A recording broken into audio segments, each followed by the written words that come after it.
Hey, today on This Week in iPad, we'll be talking to Joe Johnston of Universal Mind. They made the iBrainstorm app. We're going to take a look at some 2011 iPad rumors. We're going to review some sports games for your iPad, and I'm going to tell you why AVI files should really be called AV files.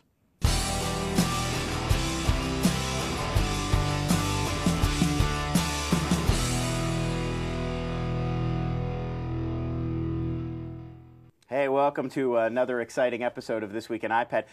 We're mixing it up a little this week. We're doing cold opens now. I haven't, and in the morning. We're doing it in the morning. That's true. If you're watching this and it's 5 p.m. or you're watching it later on iTunes and you don't care, we're doing a special earlier in the day episode. Both because I'm seeing my morning jacket at the Greek Theater tonight and I have to leave early, and because Joe Johnston of Universal Mind is joining us from the East Coast, and 5 p.m.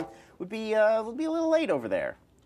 I haven't woken up, so yeah, so you'll warm up. One thing I wanted to talk about right at the top of the show here, and I do want to welcome our guest, Joe Johnston of Universal Mind. They decided the iBrainstorm app, which we're going to take a look at in a second here, which is it's really cool. It's like a collaborative brainstorming, note-taking kind of app. It'd be really great for meetings and stuff. I'm going to show off its sort of big, fancy pants feature in a little bit here, but so welcome to the show, Joe. I'm Lon Harris. You're Jacob Birch. As always. Let's jump right in. One thing I wanted to talk about here at the very top of the show was, the iPad itself.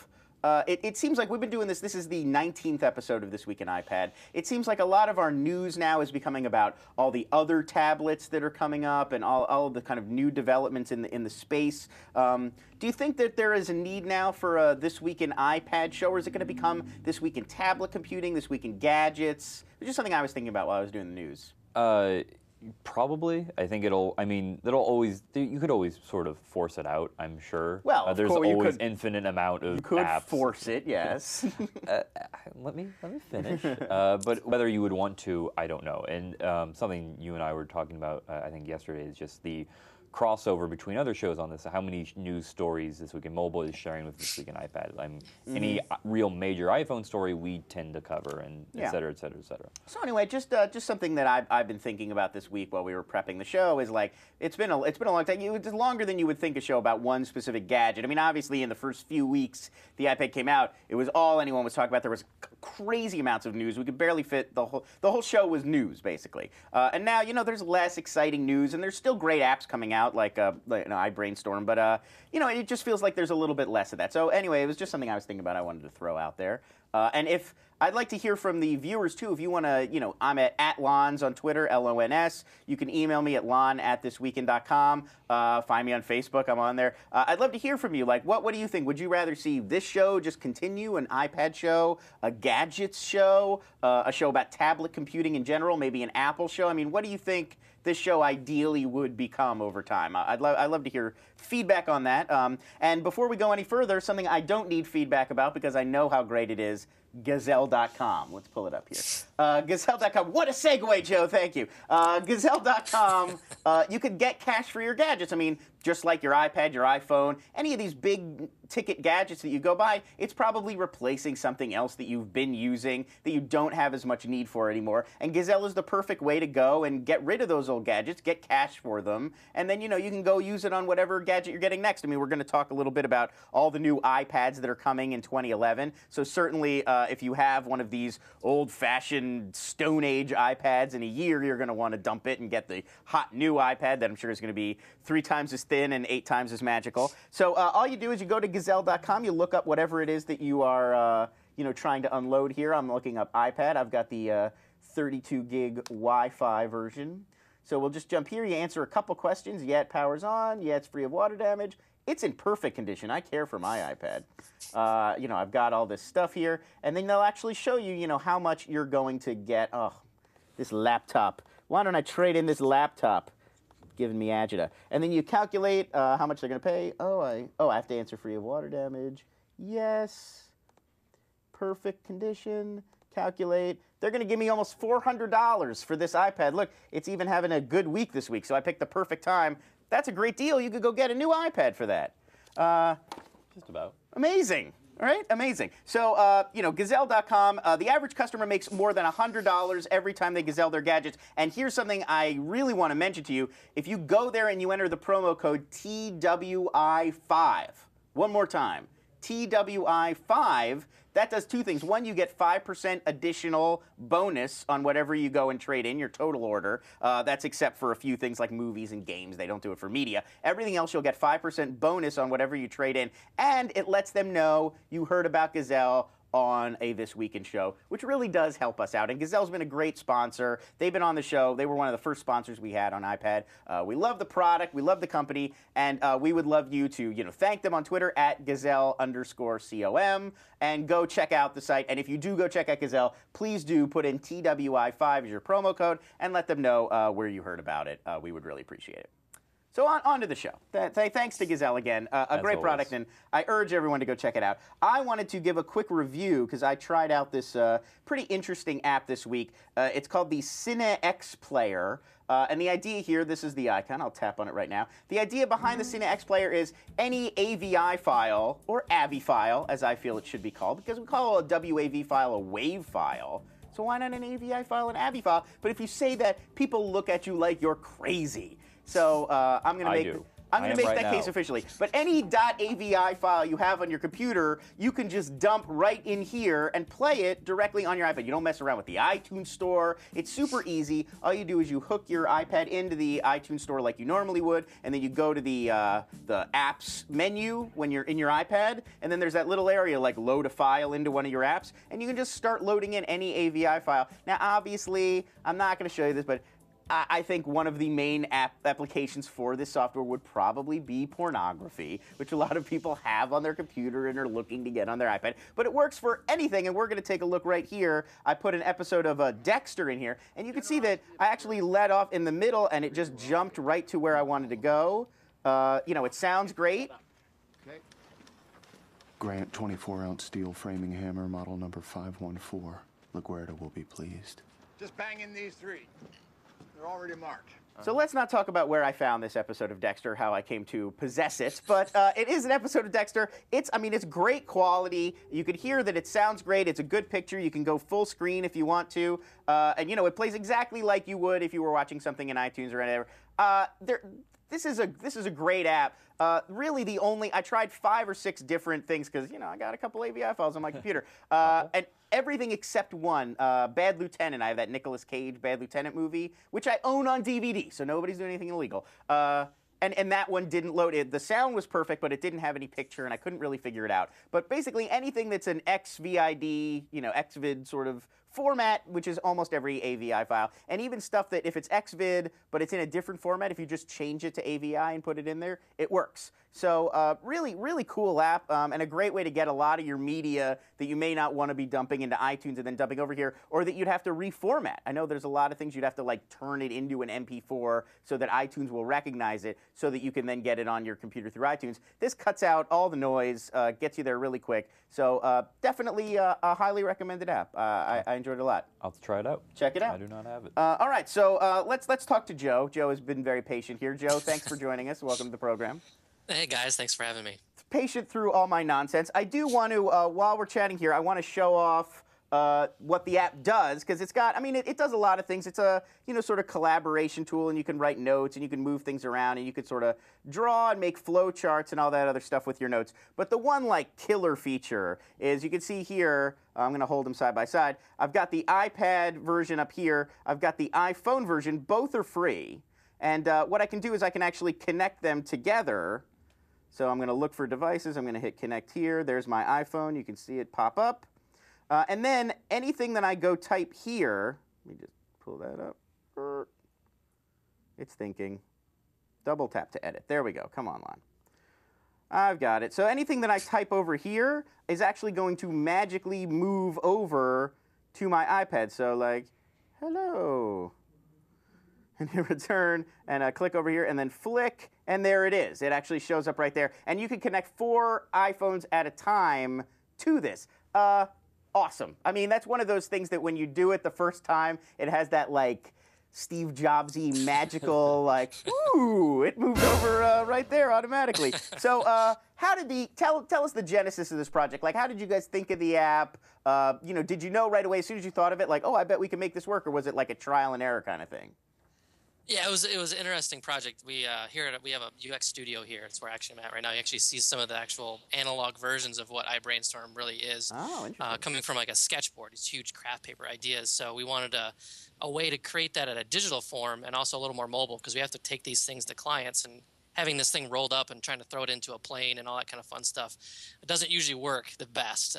So the idea came from that sketchboarding type of tool, which was basically an analog way to collect ideas and brainstorm different types of things. And then so we got the iPad, and we're thinking about what kind of applications we could build for it. And one of the ideas was the sketchboard idea, which essentially came into iBrainstorm. The iPhone companion didn't really come into play until we were maybe playing with the idea of what it would look like on the iPad and how it would work, and some of the functionality. And some of us were here. I was like, well, we have a stack of stickies that we rip off and put up on the board. Why can't we just do that as if the iPhone had a stack of stickies and we were just to flick it over onto the iPad? So that was kind of the idea, and that idea generated from, of course, the first iPad game that had that iPhone connectivity was Scrabble. So we all had that here, and we played it, and we thought it was really one of those things, like you said, a magical thing that actually tied these devices together. And us playing with multiple devices all over the place, it was something that we could test and actually say, hey, that actually might work. And we have some other stuff planned, too, to kind of integrate with the iPad itself. So, yeah, that's kind of the idea where it came from. So this really came out of work you guys were doing. Your work at Universal Mind, which makes apps for all kinds of major corporations, and you guys. So it was really born of necessity. Like you actually used it yourself, and that's where it kind of came from. Yeah. So it was basically a idea that we use all the time for our clients, and so it was something that we were really passionate about, and it made our life easier. And so therefore, hence why it's a free app, and will continue to be free as long as we can, and make iterations and updates to it, because it really is something that we use. And we thought, well, let's put it out there. We've used some things from the UX community, so we like to give back to the UX community and also show a little bit of what we were doing with Universal Minds and multi-device strategy stuff that we've been playing with. Awesome. And kind of show that to the world, and kind of have people get some feedback on that. And we have gotten lots of feedback in a lot of different ways, and we're surprised at the range of people that are using it, anywhere from teachers and students to enterprises to our normal UX and other design agencies that we're really fond of and would be gracious enough to allow them to use it. They're telling us they love it to use it. So it's been great all around. Yeah, it's not only fun to play with, but you can immediately see, like, it takes only a second to grok, like, why this would be, really useful. Grok, you like my use of the term, Grok? It's 70s Day here on This Weekend. So, about how long did it take you guys beginning to end from the idea to, having the app in stores? How long was that sort of development process? We didn't really work on it day in, day out. So it was one of those projects that was kind of under the radar from a lot of people. So it was really just our team here of about 10 UX people that were a part of the project. It took us probably about 3 months in total to actually get it from idea to actually in the store. But I would say total time involved in the project was roughly maybe around a month or so, actual hours worked on the project. But yeah, took us longer than we wanted, because there's a lot of features and functionality we wanted to have in the app, but we wanted to keep it really simple. And we've gotten quite a bit of feedback, so we're making some more changes. So an update is soon coming. So yeah, I actually saw a couple screenshots when I was doing research of some of the updates that are coming. Like, a lot of it is sort of cosmetic, but can you give us a little preview of like what's coming right down the road? Yeah, there's some interesting things. We've gotten some feedback, and we wanted to incorporate a little more gesture-rich type of interactions with it. So we removed some of the icons up top that allow you to do some of the interactions. So now we're going to incorporate panning and zooming, which is going to be in all modes, because right now there's a specific mode that you'd go into and actually do panning and zooming. We've taken that out and allow it to pan and zoom through all the different modes, and then therefore still grab stickies. So then also we kind of changed the eraser icon. So we've kind of upgraded upgraded that a little bit to look a little more like an eraser rather than some people say a loaf of bread. So one of those things we've tweaked, a cake, a loaf of bread. There's plenty of comments we've got on that. So we've upgraded that. And also to remove stickies, you'll be able to do the tap and hold, which will bring up all of the deletion icons of all the particular sticky notes. And also we're going to add double tap to add a sticky, and that'll go to the location from which you would double tap. But we're still going to leave the add sticky icon for those people who like to fill up the screen with tons of stickies. Obviously, double tapping would run into some issues. So we've gotten quite a bit of feedback and done quite a bit of other types of testing. There's also going to be maybe some interactions with if we get down the road to adding multiple colors and changing the thicknesses of the drawing tool. So that may be an iteration after this next one.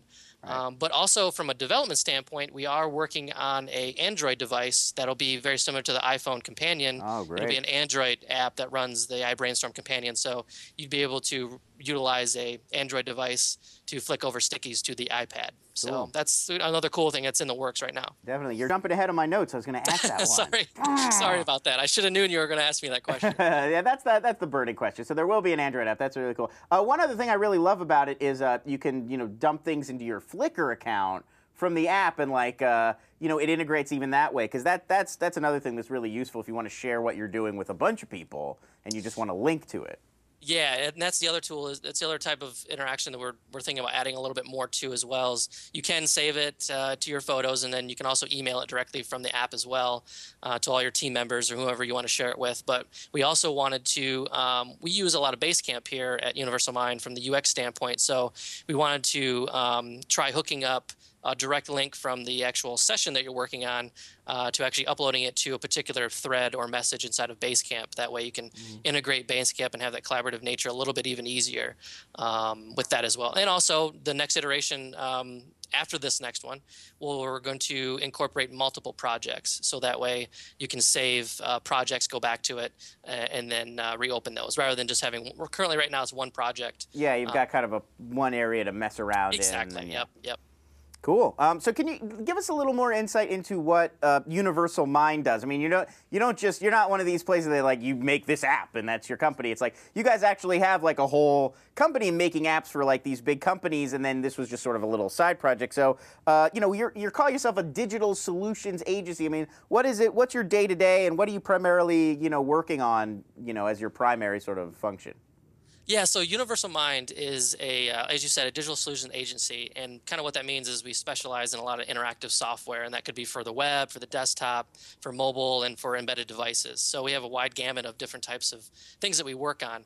I myself are a part of a team here. We're part of the user experience group. There's 10 of us, or actually 11 of us inside of the user experience group. A lot of us are here in Grand Rapids, Michigan, of all places, and then we have offices on the East Coast in Boston. We have a Denver office and we have a San Francisco office. So Universal is kind of unique because we're what you call a distributed network of employees. So we have several employees that work from home, and we have 100+ developers on our team working on several different projects all at the same time. And we usually go and meet for all these projects at particular places, hence why we started using the sketchboards and traveling to certain locations, and then we'd go back and work on projects. So I work on a wide range of projects. It could be a duration of a couple weeks on a project to a duration of a couple months on a project. So it all depends on what project we're working on and what the clients have in store for us, and several iterations of projects as well. So we have a lot of recurring customers. So we do projects over and over again with several of them. Cool. Anything you're particularly proud of? Any things you've designed that are out there in the world that you really love, want to highlight? I would love to tell you some of the stuff, but I can't say right now. We'd have to wait until we have to do another episode for that one. But there are some very, very cool stuff happening very soon. We should be able to even talk more about. So we've done several projects. We've actually had some stuff back in the day with Jib Jab. We did some of the Jib Jab talking people. Oh, right, yeah. We do a lot of Flash and Flex applications, but we're doing more like this iPhone application, Objective-C. We do a lot of Java stuff, so we do the Androids and stuff like that as well. We are finding a lot of clients are getting into the mobile arena. So not only the iPhones, but also as the iPad came out, they want to take advantage of some of those different types of avenues and stretch their product to those other customers that are using it. So we've been doing a lot of that right now, and I've been doing a lot of multiple mobile applications. Yeah. As somebody who's designing a lot for the iPad, like what are the things you love about designing for the iPad, and then what are the big like limitations that you would love to see Apple clear up somehow? There's a wide range of different things depending upon the application we target. We always run into some issues with some of the mobile devices, whether it's opening up some certain side of connectivity to some other type of device. But particularly with the iBrainstorm, we're having a hard time with VGA output because the way that VGA works in the iPad, it isn't what you would think it would be, as if we're a laptop where it was a direct mirror of what you're looking at. So we actually have to recreate what's happening on the screen to be able to mirror it. I don't know if you ever tested out any VGA outputs of any other apps, but very rarely are you going to see a mirroring type of application. So that's one thing I think they're falling a little short on is the VGA output, especially like a Brainstorm application, which allows you to wish you could broadcast this up on a screen somewhere and then everybody could collaborate in the room. But we do have it working, but we do have it working in a way where it works, but not optimal. So that should be coming out in the next iteration too. I forgot to mention, but the iPad is a weird device. It is what they said. It's a device that's right in the middle between the iPhone and a laptop computer. So we have a lot of hard times trying to identify how much you put into an app and how much you leave to what the web is at if you have an application that's living in both places, which a lot of our applications do. So coming from a user experience standpoint, we don't want to put everything and replicate what's on the web, but also it's a device, target the device and what they would use it for. So if they're sitting on their couch, what would they use it for instead of in front of their desk and their laptop? Same thing with the phone. The phone is on-the-go type of mobile device. You limit its functionality towards what the person is going to be using it for. So some of those are a little limiting just from the standpoint of usability and user experience, but there are some technical limitations that I know that some of the developers that were on here, if they were on here today, they would tell you there's quite a few of those. So, but no, overall, I think the device has been really pretty fun to work with. It's nice to work in this type of environment. We've done a lot of embedded devices back before Apple started doing phones and iPads, so we've had a little experience working in an environment where it's a little unique to a user to use something new. Cool. Well, we could keep going. Yes. I feel like there's a million things we could still talk about, but I got to move on. But Joe, thanks so much for joining us. And if you want, stick around. We're going to do the news. We're going to talk about some other stuff. I'm sure you'll have insights if you want to hang out. Sure. Yeah. Right now, I got to talk a little bit about another one of my favorite applications here on the iPad. It's called PressReader. Let's take a look, shall we? It's right here. Basically, the best way to read all of your newspapers, magazines from all around the world. It's got an amazing amount of content. 1,500 full content newspapers and magazines from 90 countries in 47 languages, all to your iPad every day. And for a limited time, if you download the PressReader app, you get your first 7 newspapers free. So you can try it out, see what the newspapers are like. I've got some loaded up right here, but we can take a look. Here, I'll do it this way. But we can take a look at the massive, massive library of titles. I mean, here are all just the American titles that they've got. You can see it's a ridiculous amount. I mean, no matter where you are in the country, or, if you're living in one place but you want to read the daily newspaper from, wherever you're from or wherever you hang your hat, we could read the Detroit News, the Columbus Dispatch. Let's take a look at the Arkansas Democrat Gazette. I'm sure they've got some interesting stuff going on today. So I'm going to start downloading it. It downloads really quickly. It's very zippy. I mean, we have a pretty good Wi-Fi connection here. And, and then when it finishes, I can go read, and it's the entire newspaper, and it's laid out, beautifully, just natively for the iPad. They've even got, some stuff is hyperlinked, so if you want to email the person who, authored the article, or if they've got a little link there in the bottom, you can click on it. But it's really just, it's not some, like, New York Times, like, editor's choice, where it's, like, 5 articles from that day that they've made for the iPad, and then you're getting this, like, flipboard kind of functionality. It's the full paper. It's just like reading the paper, and you can jump around to any section of the paper that you want to. You know, you can skip around that way. Let's take a look here. I've got a Baltimore Sun here loaded up. So this is the Baltimore Sun from August 5th. You can see full color photos. I can jump to any of these articles that I want to read. I can come right here, and it'll come up in this little special window. And then I can even, you know, let's say I want to keep going. You know how it does that See Review page 12. I can just click on that, and it takes me to the end of the article.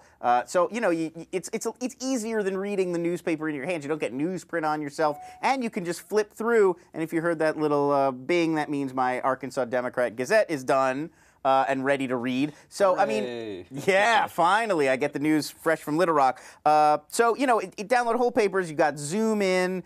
You can even set up auto download. So if I wanted to get the Arkansas Democrat Gazette every day, I could, and it would just be waiting for me. And basically, you pay $30 a month. The app itself is free, so you can download it, try it out, give it a whirl. If you like what you see, for $30 a month, you get unlimited download. You get every newspaper every day that you could possibly want. That's what I've got, and I mean, I use it every day. It's better than reading the paper in the actual paper, and you get the full paper. You get the ads. It's really like you feel like you actually have the newspaper in your hands. So the app itself is PressReader. @PressDisplay is the company on Twitter. Go thank them. Check out the app. Really couldn't be a better experience. I love it, and as I said, I use it all the time. PressReader. Yeah, great way for me to check in on good old Santa Clarita. Good old Santa Clarita. And the Signal. Do they have your local Santa Clarita paper? They in do. there? The Signal. That's what I mean. It's ridiculous how many papers. And great that if they you're like many people in LA, transplant. You're not from here, but if I wanted to check on the Indianapolis Star from Indiana, so I can do that, and it's affordable and nice. Or the Orange County Register, in my case. I can read up on Are you what's excited going on. for the OC Register? Back in my hometown. Hardcore conservative. It's the Fox News of newspapers. The Signal's right up there with you. Hardcore conservative paper. But anyway, we love PressReader. Everybody go check it out. A really great product. Okay, let's jump in. Let's do some news. Woo! Yeah, come on, really? Right. Can we get the news from the Signal or the OC Register? Well, you know who's excited about the news? Steve Jobs. They're very nice. Loves it. They're Was that a new Jobs photo? I think we have a new one. No, that's the same. Let's take a look again. Steve Jobs. That's the same old Steve Jobs. He is terrifying. Terrifying man. So the first thing we got to talk about, the 2011 iPad rumors. The rumor mill's been going crazy for like a month now, I feel like. There's just every week you read and everybody's talking about what's going to be in the next batch. So more rumors this week. Digitimes this time reporting that Apple will launch an upgraded 9.7-inch iPad with a new ARM Cortex A9-based processor and 512 megs of RAM. They're also stating confidently that Apple will prep a 7-inch iPad, we talked about this before, with a 1024 by 768 resolution, and they're announcing Apple will not be switching to OLED screens as had been previously rumored, but instead it's going to be IPS panel technology, which is an LCD technology, and that's going to give it a better viewing angle, but it's also cheaper, so they'll be able to keep the price down. The original iPad had an A4 processor designed by Apple, so this means Apple switching to newer technology designed outside of the actual company, and it's going to make the device way more powerful, and it's going to improve battery life, if this, of course, is true. And the 7-inch iPad allegedly will be significantly cheaper, and you know it would fit in that general trend of Apple. They release the expensive version, and then they wait a year until everybody gets hyped and wants to buy it, and then they release the really affordable version that everybody gets their kids for Christmas or whatever. So, you know, Digitimes is reporting this. They have been known to get things wrong in the past. In fact, last year, at a little bit later, in the fall of last year, they announced that the Apple tablet was going to come out and was going to cost $2,000. So they're not always right. But I had to bring it up. And what do you think? I know we've talked about the 7-inch iPad sounding speechless before. My biggest complaint on the 7-inch was that it was coming out in September. That was what I was refusing to believe to be true. I still think it doesn't make sense to me unless it's significantly cheaper, like in the 300 range. And if that's the case, then yeah, I would believe that. It kind of looks like they're sort of hedging their bets. Like some of these things I believe, I don't think OLED is happening. I think 512 is happening. I would be surprised if they go through all this hoorah of designing their own chip and then go away from that idea. I know, not saying it has to be an A4, but who's to say they don't have another chip in the wings that's as beautiful, as works as well as the Cortex A9, but at the same time is more magical. I don't know how a chip becomes magical, but it just does. I'm sure they'll find a way. So a 7-inch screen in January would not shock me. It would surprise me a little bit unless it's something beyond just 7 inches. It's significantly cheaper. It's got some whiz-bang thing that makes it a little bit more, I don't know, fun, magic, something. But just chalk 2 inches off and shave $50. I don't see that.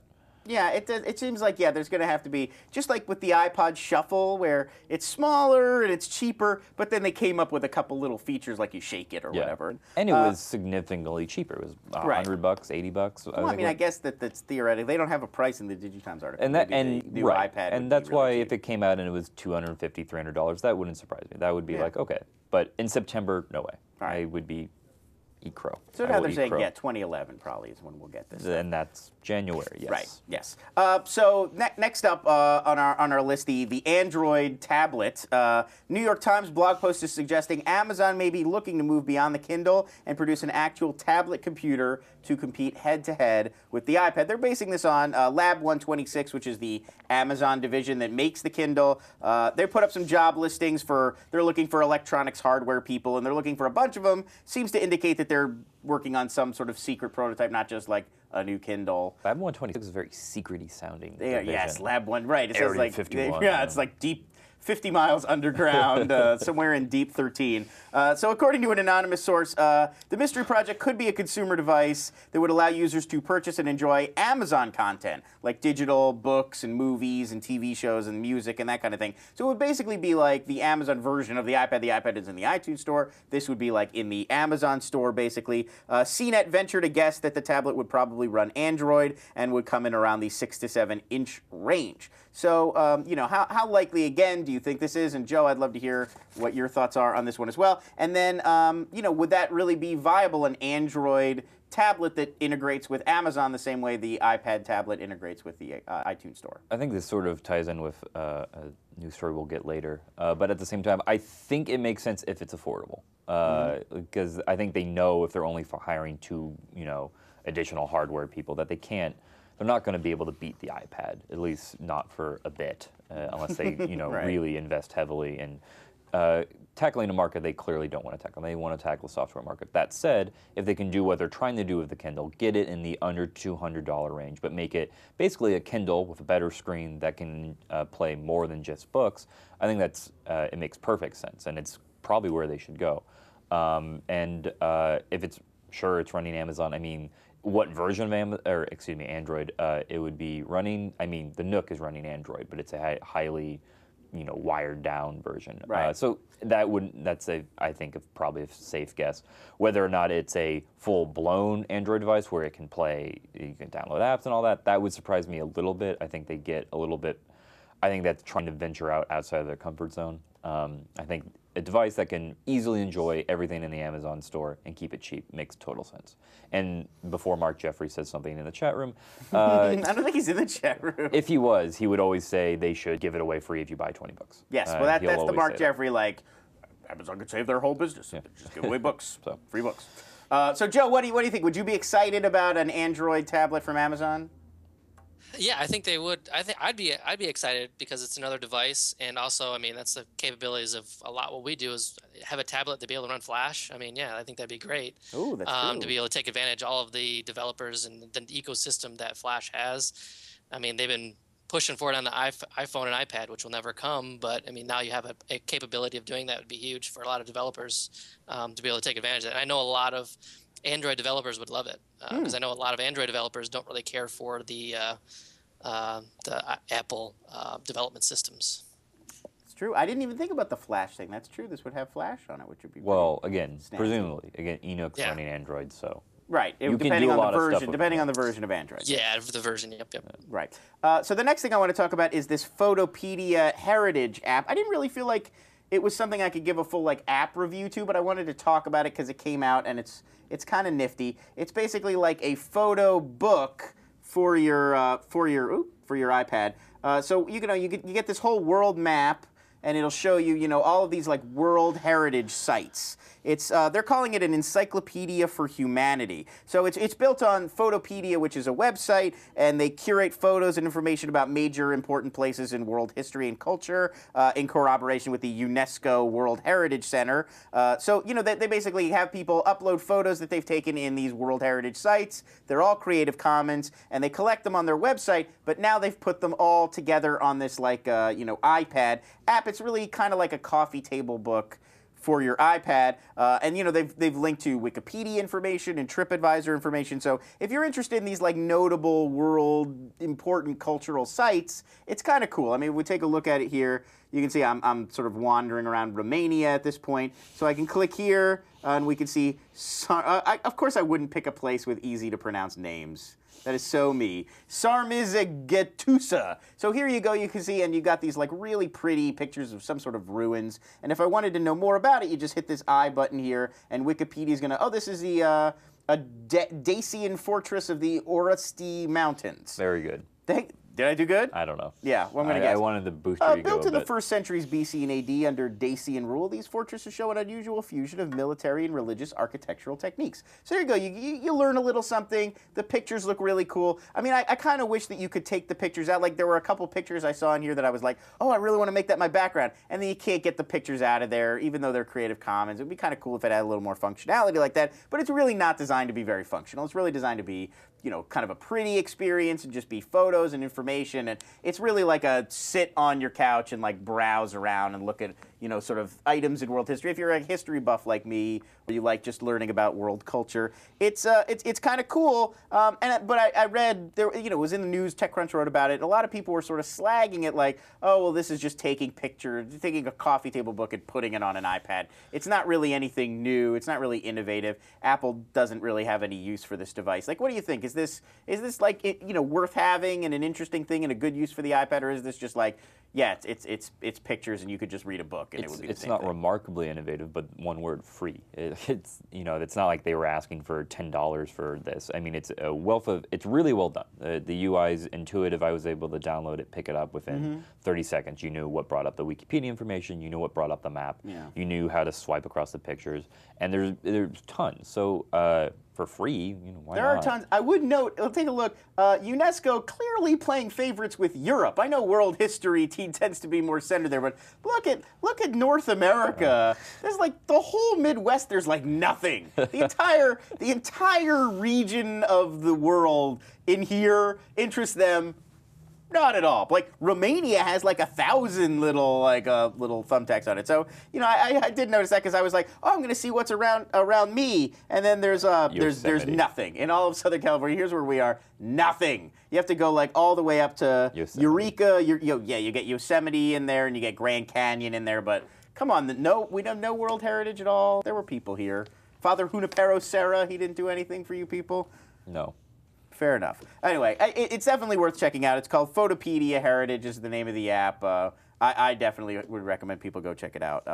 I also want to talk about, I got two more stories we got to get to. The iPad software update, we talked about this last week. I had to mention that they finally fixed this error. We were talking about how the same security hole that allowed people to jailbreak their iPads easily was also allowing people to potentially get scammed with fake PDF files that would then let hackers in who could do anything they wanted on your iPad. It was also on the iPhone. So this week, Apple released the iOS 3.2.2 update that officially addressed the security exploit. And now, you know, it's a little harder to jailbreak your iPhone. It's still, people are out there figuring it out, but it does close it off to all that nasty kind of malware. No other software changes other than the security patches, so you go through the whole update process, and it's just in case you open that nefarious PDF. People who have jailbroken their iPads who then install this, they're going to lose their jailbreak, they're going to lose their unlock, they're going to lose any non-authorized modifications they made. So be warned if you're thinking about doing this and you've jailbroken your iPad. It may set you back a ways, and it's for the iPhone too. So here's my question to both of you guys: is this a case of Apple, like the media jumped on this story and then they had to be like, oh, we have this security problem, we got to fix it, or is this trying to keep people from jailbreaking their iPads? Both. I mean, I think it doesn't matter. I'm sure the second they figured out oh, you can download a PDF file and root your iPad. They were working on it immediately, and it was come out. Even if I guess what I'm saying, even if the jailbreak thing hadn't come out, this security release was going to get up. Maybe it would have taken a week or two longer, because if there's no known exploit using it, there's no reason to necessarily make it a priority. That said, rooting and downloading the file to root a device is a nasty, nasty thing, and they were working on it, I'm sure. Joe, thoughts? Same? I totally agree. I think it's a both tactic for sure. Fair enough. Yeah. It's same way. I'm always trying to get in a dig. Let me say this: if, for instance, if it was an actual virus that took advantage of the exploit as opposed to the jailbreak, we're getting the patch at the same time. Right. Bad press is bad press. I'm going to modify that statement. I said I'm always trying to get in to dig at Apple if I can. I know people are going to go crazy at me for that. Like, why are you hosting a show if you hate Apple? I don't hate Apple. I love Apple. I'm just trying to be. I try to keep it as fair and balanced as possible. I don't want this to turn into an Apple love fest, which some of you do. But I feel like, and I'm not singling out any shows. Most of the other Apple iPad shows I think are great. I'm digging myself a hole here. But I don't want it to be a Steve Jobs is the greatest guy on earth. Very nice. Very nice. I love him, but we want to be fair here. That's all I'm trying to say. I love my iPad. I was going to give him like a few seconds to support the Steve Jobs, and they're right all up on it. I think you say Steve Jobs and it doesn't do anything, but I say Steve Jobs. Oh, a little delay. It's fine. It still works. I think I'm the only one with Steve Jobs power, though. That's what I'm saying. Okay, the last news story we got to talk about, if only because we've been covering it for so long, is the Dell skid mark / Dell Streak. Pre-orders went on sale on Wednesday, so if you're in Europe, it's been available. You could buy it for the last couple months. If you're in America, it's coming out. You can pre-order it now. Oh, boy. Although I don't know if you want to based on some of the reviews. I've got 3 in queue. 5-inch touchscreen. It comes with Google Android 1.6, which is a little bit of a creaky old version of Android at this point. Not the new fancy one you'd get on your Evo or what have you. No Froyo on here. It's not. It's pre-Froyo. It's pre-Froyo. Cupcake. And the cost is $300 with a 2-year AT&T contract, or $550 without the contract, which is steep. For comparison's sake, that means it's $100 more expensive than an iPod Touch. It does have a phone in it, but otherwise pretty similar. $100 more expensive than a lot of the high-end smartphones, including the iPhone 4, the Droid X, the Droid 2, and the BlackBerry Torch. And it's basically competitively priced with the iPad. So they're really setting this up as like this is like an iPad, only half the size. The reviews are, I would say, downright poor. PC World's calling it too little too late. They think Dell is pricing themselves completely out of the market. MSNBC's Wilson Rothman said he wants an Android tablet, just not Dell's. When asked what's wrong with the Streak, he responds, what isn't wrong with it? ZDNet asks who the Streak is aimed at, concludes that it's aimed at no one. And their quote was, I can't fathom why Dell is choosing to ship this handset with an old OS on it. It seems shoddy and rushed. And the New York Times just says it's a big phone and notes that it's like too big to be a phone. You're kind of awkward holding it like a phone, but it's too small to do the things the iPad does, like play cool games and be an e-reader. Why do you think Dell is even moving forward with this at this point? It just seems like it seems like all of these flaws must be everybody is pointing them out immediately. Like, does Dell just not get it at all? Is it like they already have invested so much time in it, they just have to put it out there? I think it's probably that. So much time went into it. They made some. It maybe was I don't know what the numbers are in its European release, but maybe it was half decent enough that someone you can mistakenly buy one. I don't know. Mistakenly. Yeah. That's never good when you're hoping people it's like those DVDs where they release the movies and they make the cover look like Lord of the Rings, so maybe you'll be fooled. That's never a good sign. You never have a lot of confidence in your product. But yeah, I mean, sort of, at least from my perspective, a golden rule of product design is find what you do really, really well and do that really, really well, and don't try and mishmash purposes. And here it doesn't know if it wants to compete with the iPad. It doesn't know if it wants to compete with the iPhone. Yeah. It was a bad week for potential iPad competitors, because we also had in the news the Q, Plastic Logic had their Q e-reader. We didn't get around to this story, but that was also canceled. That had been rumored to start at $650 for an e-reader, which is from a couple years You know ago. who was laughing from his throne? I'd like you to take a guess because I don't want to guess. What? Steve Jobs. See, I got the power back. Well, he's just laughing. A terrible week for anybody who's trying to get into this market. I bet he's going to get a Dell Streak just to, like, I don't know, voodoo with it or, like laugh at it, go, ha, ha, ha, ha. Like Michael Dell will suddenly develop, like, a pain in his side or something? I don't know. Something like that. Yeah, it'll be interesting. Joe, any interest in the Dell Streak? I mean, is that even something that's on your radar? No, not really. We kind of tend to take advantage of devices that people use. Right. So we'll see. I mean, it's one of those things we got to see if it gets traction, and if customers or enterprises want to use it, they can. So. Also, a terrible name. The Streak. Just doesn't sound appealing at all. I mean, I get it. I'm just saying. Yeah, I'm just saying. It's like it sounds unpleasant. The Streak.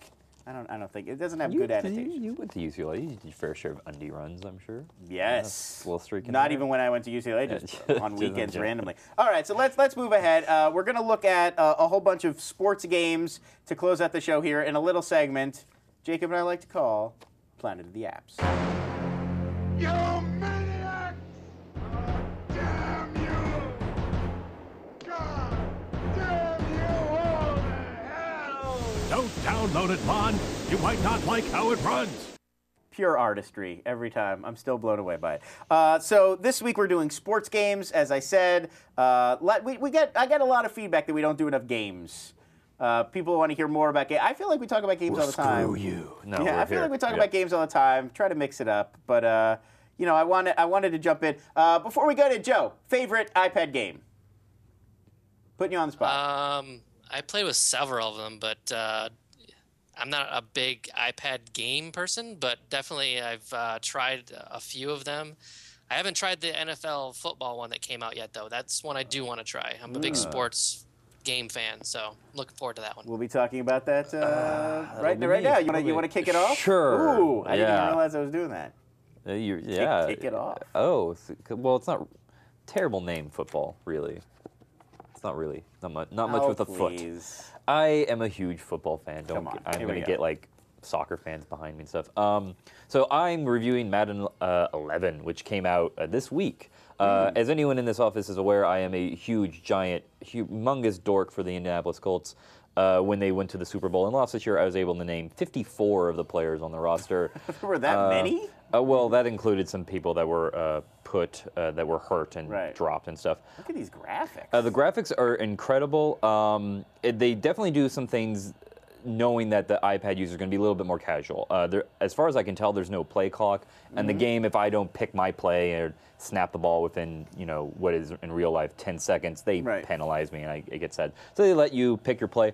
One thing they're really, really aware of, and here, let me audible to a pass play real quick. As they're not just porting Madden over to the thing and giving them. They're really taking advantage of some iPad things. If you can see, I've pulled up routes on, and we'll use Pierre Garçon, and I can do a custom route, it will do basically exactly what I did, and he will run that route. You can then save that route.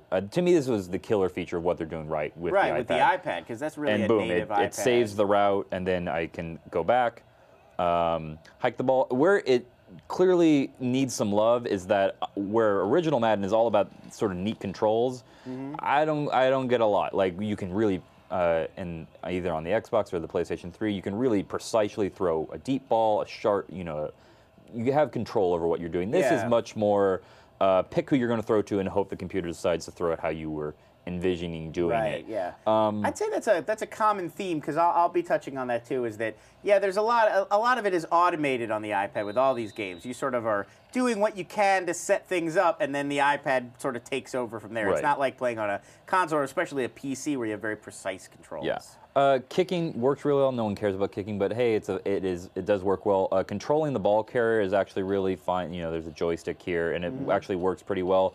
It's just the passing game, which, being a Colts fan, I'm a bit of a fan of. Right. It's really fun to make the routes. I'm a giant fan of audibles and trying to play the chess game that football can be. But the control of the quarterback play could be better. Defense was a lot of fun. Same thing where you can view the play. up top, and you can say, oh, this guy should blitz. This guy should actually play pretty deep back here. It supports multi-touch, so I told both those guys to blitz. That is incredibly fun. I'm going to have a lot of fun playing with this. It has season mode, exhibition mode, no dynasty mode, which I'm a little disappointed by. It's a really, really good first job of working with the iPad. It needs a little bit of love on bringing that precision control that you're used to on an Xbox. But other than that, it's a little steep. I think $12.99 is the price. Yeah. If you're a football fan, it's worth it. It's not perfect. It needs some love, but I think it's a good start. Yeah. So the first one I'm going to take a look at. Now that looks, I mean, there's a lot of depth, obviously. We'll take a look at Chop Chop Tennis here. There's a Chop Chop sort of series of games. There's a couple of them. This is their version of tennis. You can see pretty, fun little graphics. It's definitely more of like a casual game. And I really do like, it's very simple to get in and start playing. It's a little challenging, and the controls, as I said, are not exactly precise like you'd kind of want, but they're pretty good. I've actually managed to win a few games by making some pretty impressive little plays here, so I was kind of pleased with myself. One thing that's weird too is I feel like it kind of lets you win. If you start not doing well, the other person is kind of starts getting fouls a lot and starts hitting the net a lot, which is kind of, I don't want to feel like the game's actually acutely letting me win. But it's definitely addicting. I could definitely see getting into playing it a lot. Like you see, they just got a double fault so that they could tie it up with me. Great graphics, bright and colorful, really, really accessible, easy to play, and it takes a while to master, so I could see getting into playing the game a bunch. It can be sort of frustrating, as I said, and the control's not perfect, but the other thing is if you hit it side to side, you pretty much always lose. I mean, they have that control to allow you to, like, cross serve or whatever, but as soon as you try to do it, you basically hit it out of bounds or you hit the net. So a little bit frustrating. The controls are really not as tight as I sort of would have hoped. But for $1.99, and every once in a while they release this one for free. So if you catch it on like a weekend or something, sometimes they'll do a free promotion. So if it's free, definitely get it. If it's $1.99 and you really want like a little fun, silly tennis game, very reminiscent of like Mario Tennis or Wii Tennis or something without doing this obviously. Yeah. But that kind of casual, fun tennis game. So I'm going to cheat a little bit for my next one because I'm doing FIFA 10. FIFA 11 will almost certainly come out on the iPad in October sometime. Right. So this is an iPhone game. This is an iPhone game. But I brought 7 episodes of The Wire to me when I was waiting for my iPhone, and I didn't watch a single one because I was too busy playing this. Well, look at that. I mean, considering that is an iPhone game that you're blowing up, that still looks pretty good. I mean, I played iPad games that don't quite look as good. And I'm going to be terrible. I'm Liverpool. This all day. I did. It's still terrible because I was on newbie mode when I played against the iPad, and then I upped it to normal. And, if you're at all a fan of football, of the un-American version. It's a whole lot of fun. They've got a really impressive amount of teams. They have a Be a Pro mode where you follow a player along, not just a team. They have a season mode where you're playing all your fixtures within a season, take you to the Champions League. It's especially considering this is an iPhone game, it's pretty incredible. But the one thing on the iPhone, it gets a little bit cramped trying to get the controls right. I actually prefer playing it on my iPad. I think I actually got it when it was on sale for 99 cents. I think normally it's $5.99. I could be wrong about that because I only know my price. That said, I review it now to only say get it on your iPad. It's a whole lot of fun. But if they just ported up the graphics a little bit in October, version, it's going to be incredible. So I'm really looking forward to it. Good job, EA. Cool. Well, yeah, that's 2 EA games for you. Yeah. So I'm going to take a look at Flick HD Baseball. This was a lot of fun. I was actually really impressed by this. You're going to see the graphics are amazing on this one, like really incredible. It takes a little while to load because the graphics are so sort of robust. So yeah, great graphics, tons of replay value. You can play like a whole 164 game season in this thing. So I'm already playing a season. We're going to resume my season here. I'm the LA Superstars. I'm now about to play Miami. I think they're the Miami Conquistadors. But also, I mean, like a whole season, and everybody's got stats, and everybody's got like sort of abilities. Like some people are sluggers, and other people are better at catching, and all of the controls are kind of based around how good the players are. Which the controls are the controls are really tight. The sound effects, which I really wanted to show off, are Stadium will be Los Angeles taking on Miami. Here like at home. the sounds are great. It's really especially satisfying, like the crack of the bat when you hit a home run. Which you're doing all the time. Which I do constantly on this game, let me tell you. The one downside is that there is a lot of emphasis on like the stats, as you were kind of saying. Well, Dang. So you know, I have some control. Like I can tilt my iPad to try to line up the bat with where the ball is going to go, and then you know, I control when I swing, and obviously I'm not going to swing at that garbage. But you know, beyond that, you don't have that much control. You're really sort of hoping you connect just right, and especially when you're pitching, as I'll show you in a second. Oh, I'm doing bad. See, I was doing great last night. Now I'm doing bad because we're live. But anyway, really fun, and I got really. I'm not even a huge baseball fan in real life, but Swing and a mix. yeah. All right, so you've seen enough of that.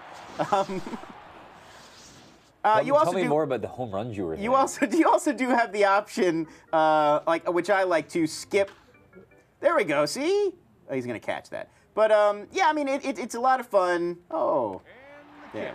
Dang. What a powerful home run hitter you are. Don't make fun. But yeah, I think the one downside, just like we were discussing, is the controls. Like basically, you enter when you want to hit, and when you're pitching to, you enter like here's the kind of pitch I want to throw, and that's about it. Then there we go. Oh no, he's gonna catch that. Anyway, I was doing really good last night, I swear. Now we'll get to see a little bit of what pitching is like here because I did so awesome. I did that on purpose so that I could show you guys pitching. So here I'm going to throw a fastball, and then I tilt to where I want it to go in the strike zone. And if he guesses it, he'll hit it, and if he doesn't, he hit a home run on me the first try. You were confused. I was on your confused. Home I was runs. pitching a ton of home runs. So yeah, it is. I mean, it's definitely a little challenging. I won my last game. I can show you the stats. But yeah, I mean, a lot of fun. There you go. I got a strike. Anyway, I definitely recommend it. The cost is $1.99, which is friggin' incredible for a game with this much depth to it. So definitely, I would say that's one to go check out. And don't judge me by how you've just seen. I'm hosting a show. I'm distracted. If I wasn't distracted, I'd be doing awesome. It was my beautiful face distracting It you away. was. So to complete things off, I will be doing NBA Hot Shot. There is no, that I saw at least, and I looked, NBA game. My Pacers made an excellent trade yesterday, so I'm back in the basketball after years away. Though this is not basketball, but you will probably recognize it if you've ever spent at all any time in a Chuck E. Cheese. So it is what you think it is. This is kind of sports. This is like bar games. It is the only game officially licensed by the NBA and the WNBA. You know, as you could say, I'm actually using the San Antonio Silver basketball, which is a WNBA team. But that said, I got it because I wanted to represent a different sport that we hadn't covered, and that was basketball. And I saw that it was licensed by the NBA. I played this for 20 minutes this morning, thinking I was ice cold. See, and it's really well done. I think it was $1.99 or something, maybe $2.99. The last shot is done in slow motion. I make it bricked. extra dramatic. And as you play more, you get more points, and then you get prizes. You can get and you collect prizes. I got a high score. Thank you very much. Yeah, that was terrible, and you got the high score. You're not. Well, not the high score, a high score. I beat my old high score. Just trying. I'm still upset about it. But I have a little bar here that says, and when I get there, I get to pick a prize. My last prize was the San Antonio Silver Ball, and I can switch it up. Plastic comb. So for something that is only going to take a minute, a lot of fun. I had a good time. All right, last game. We're out of time, but one more game I want to show off. It's called Stick Golf. It is like it's a little golfing game. It's like, good graphics, but very like 2D, very much like, reminds me of a game that like when you buy your PC or your Mac would like come with the system.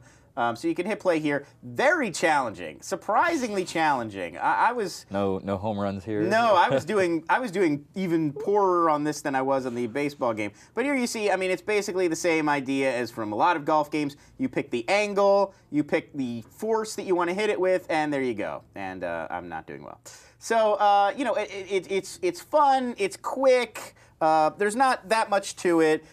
It's a big game, though. There's lots and lots of courses to get through. So, you could really spend, if you really enjoy yourself, you could spend a lot of time playing this one.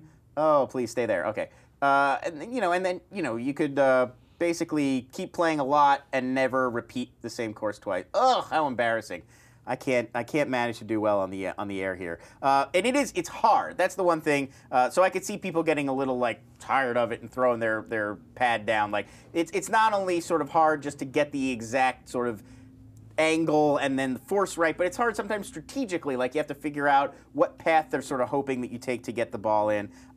It does feel like for $2.99, and considering it's the HD version of the game, the graphics could be a little bit more elaborate. Like you can see a lot of the levels are just like this, where, I mean, this is the ice world, so I can go show you another course, but they're all pretty simple. Like I said, the graphics are very like 2D, a lot of silhouettes, a lot of sort of suggested terrain like this instead of any sort of real detail. But it's fun and it looks pretty good for what it is. At $2.99, it's a decent deal. I wouldn't say it's like a rush out and get this one, but if you want a golf sort of sim like that, like a quick casual mini golf kind of game, you certainly could do a lot worse. So that's our show for today. Huge thanks to Joe Johnston of Universal Mind, creator of the iBrainstorm app, at iBrainstorm app. What are you on Twitter? You want to give out your Twitter? It's just Merle, M-E-R-H-L. M-E-R-H-L on Twitter, so give him a follow. Definitely check out the iBrainstorm app if you're looking for any kind of note-taking, collaborative sort of software. We're actually going to start using it at this weekend, I think, because we all have iPads and iPhones, and it's really great for flowcharts and diagrams and little note-taking in meetings and stuff, that sort of thing. So thanks a lot to Joe. Definitely thanks to at Gazelle_com, at Press Display. PressReader is the app, and of course Gazelle.com is the website. Go check them out, and when you go to Gazelle, TWI5. Throw that code in, get 5% bonus, and do us a favor, make us look good. And if you're watching this right now, we've got a whole day. If you're watching this later, definitely check out our other Thursday shows this week in video games. They've got a behind-the-scenes tour of Konami this week. They're going to check out all the new Konami stuff they were showing off at Comic-Con. And this week in music is Carmen Rizzo, I think, is the guest, a great music producer. So stay tuned for those, and we will see you next time on This Week in iPad.